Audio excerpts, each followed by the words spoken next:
Hola a todas y a todos. Comenzamos ahora la segunda unidad de nuestro curso y vamos a empezar a hablar ya de los colectivos específicos.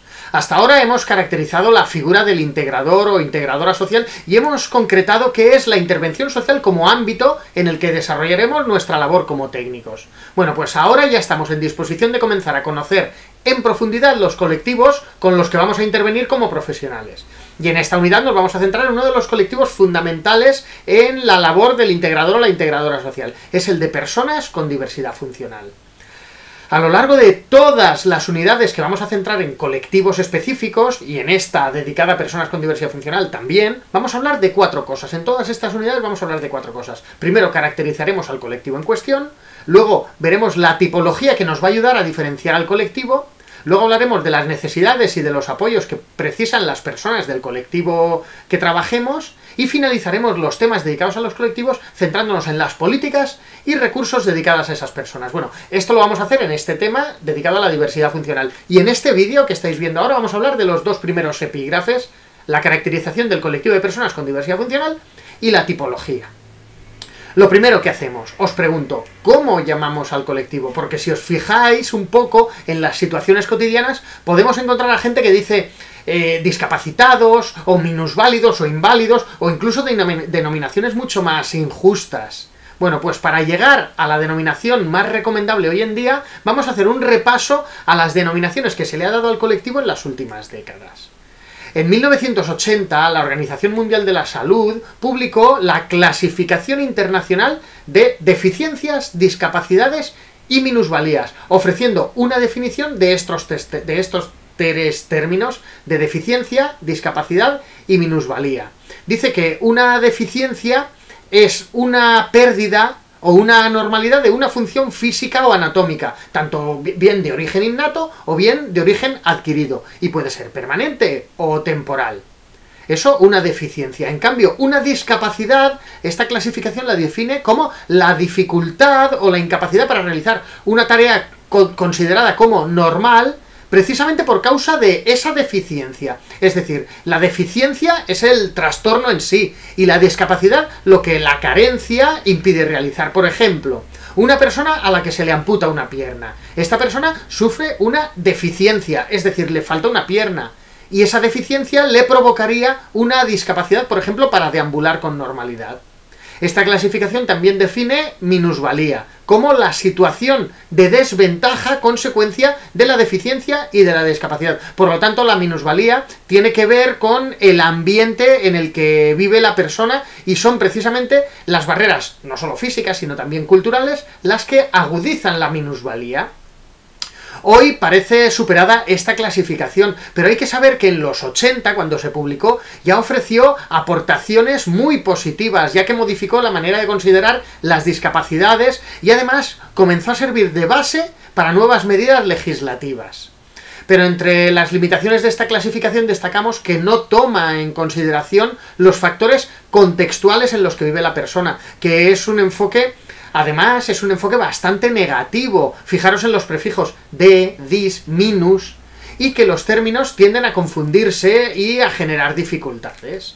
Por lo tanto, en el 2001, la propia Organización Mundial de la Salud publicó la CIF, la Clasificación Internacional del Funcionamiento, la Discapacidad y la Salud, que intenta superar las limitaciones que ya hemos dicho. Este modelo da una vuelta al concepto de discapacidad y la considera como una falta de adecuación entre la persona y su entorno, en lugar de considerarla como una consecuencia de una deficiencia de la persona. Porque según la CIF, el funcionamiento de un individuo es la interacción entre la llamada condición de salud y los factores contextuales, o sea, el entorno en el que se desenvuelve el individuo. Así que desde ese momento se usa fundamentalmente el término discapacidad. Los otros ya quedan un poco en desuso y a partir del 2001 se empezó a utilizar para referirnos al colectivo el término discapacidad.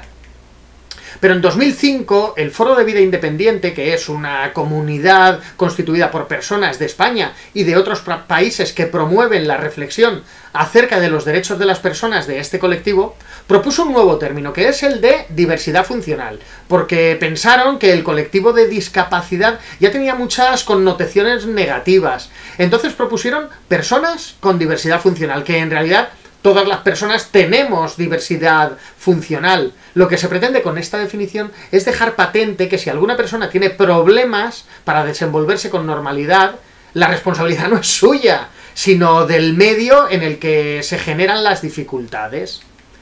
En definitiva, usemos la opción que sea, siempre, siempre, siempre debemos anteponer el prefijo persona, o sea, persona con discapacidad en lugar de discapacitado, dejando claro que la condición de persona está por delante de cualquier otra consideración. Y vamos a ver ahora los tipos de diversidad funcional. Empezamos hablando de la diversidad funcional sensorial. Bueno, si lo pensáis, todas las personas recibimos información del mundo que nos rodea a través de los sentidos. Si tenemos afectado alguno de estos sentidos, pues muy probablemente tendremos problemas para percibir nuestro entorno, o bien habrá que buscar algunas estrategias alternativas. ¿Y cuáles son los sentidos que se pueden ver afectados las personas? ¿Cuáles sentidos son los que podemos tener afectados? Pues en realidad cualquiera, aunque las disfunciones más comunes que interfieren en la vida cotidiana de las personas son las de la vista y las de la audición, o ambas a la vez, es decir, la sordoceguera, que ahora veremos. En cuanto a los problemas de visión, estos se valoran a partir de dos parámetros. Por un lado, a partir de la agudeza visual, es decir, la capacidad de percibir objetos a una determinada distancia, y el campo de visión, o sea, el espacio que el ojo ve sin mover la cabeza. Y según estas dos variables, la ONCE distingue entre deficiencia visual, que son personas que algo pueden ver, en concreto una agudeza visual de 1/3 o menos, y un campo de visión de menos de 20 grados. Y la ONCE también habla de ceguera, cuando la percepción de la luz es nula o muy muy baja. Obviamente, como sabemos, estos problemas visuales pueden ser innatos, de nacimiento, o bien adquiridos. Y esto es importante, porque dependiendo de cuándo surjan, las personas pueden recordar su percepción visual o no. En cuanto a las afectaciones del oído, dependiendo de la intensidad o la pérdida, podemos diferenciar entre sordera, cuando no se percibe prácticamente ningún sonido, esto es la sordera, o la hipoacusia, cuando la audición es deficiente, pero se puede escuchar algo, aunque sea con productos de apoyo. Y ahora, dependiendo del momento en el que surja la pérdida, la sordera o la hipoacusia pueden ser prelocutivas, cuando surjan antes de aprender a hablar, o incluso antes del propio nacimiento, o postlocutiva, después de haber aprendido a hablar. Y, dependiendo de la localización, puede ser de transmisión o de percepción, o mixta.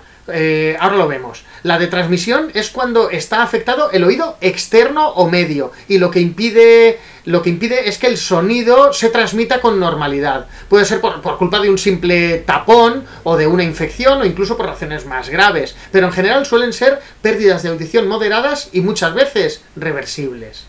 Las de percepción afectan al oído interno e impide la transmisión correcta tanto de la cantidad como de la calidad del sonido, por culpa de alteraciones en el nervio auditivo. Y por último están estas, las mixtas, que es la combinación de ambas, es decir, que el oído resulta afectado tanto en la transmisión como en la percepción.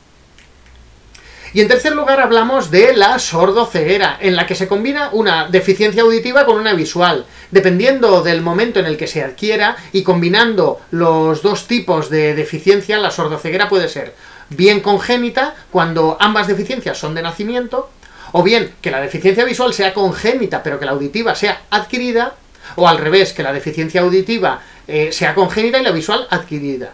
Y en cuarto lugar, que ambas sean adquiridas.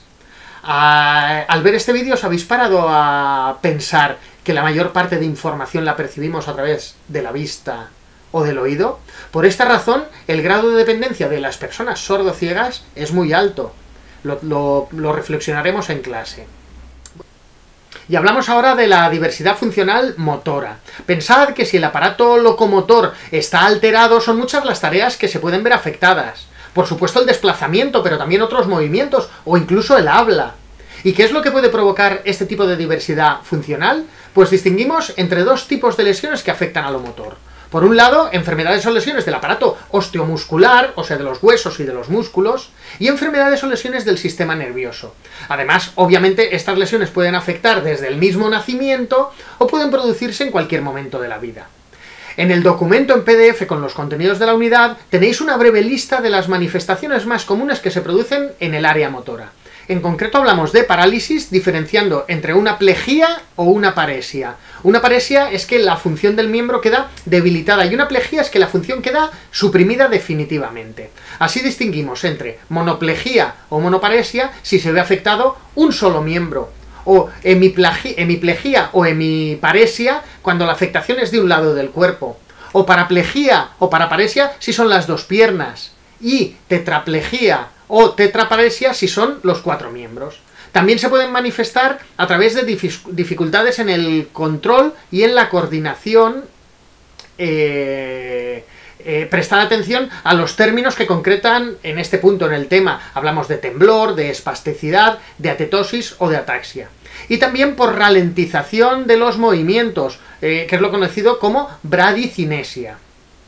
O por la alteración de la postura, es decir, por dificultades para mantener la estabilidad.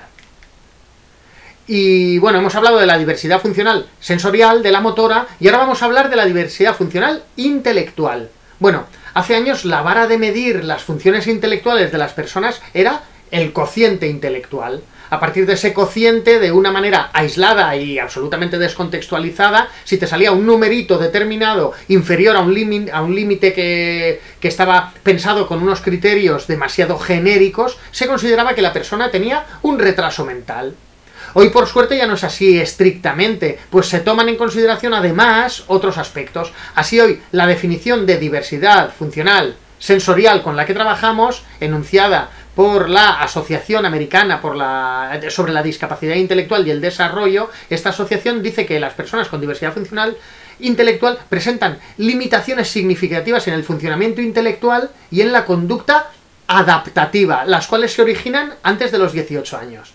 De esta definición, 2 elementos fundamentales. Por un lado, hace referencia al funcionamiento intelectual, es decir, el cociente intelectual del que hemos hablado, ¿vale? Obviamente, una persona con un bajo cociente intelectual puede tener problemas para comprender su entorno y solucionar problemas. Pero la definición también habla de conducta adaptativa, es decir, de todas las habilidades que te ayudan a desenvolverte, por un lado, en la vida diaria y por otro lado, a enfrentarte a los cambios. Bueno, hasta aquí esta primera lección de la segunda unidad.